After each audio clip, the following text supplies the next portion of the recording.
রাখার হলে রেখে দিও, হারালে মিলবে না আর। আর তুমি যদি রেখে দাও তাহলে ছিনিয়ে নেওয়ার সাধ্যই বা আছে কার।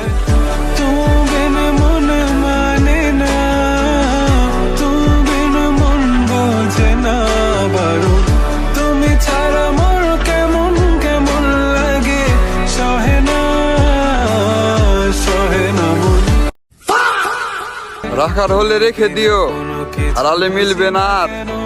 আর তুমি যদি রেখে দাও তাহলে ছিনিয়ে নেওয়ার সাধ্যই বা আছে কার।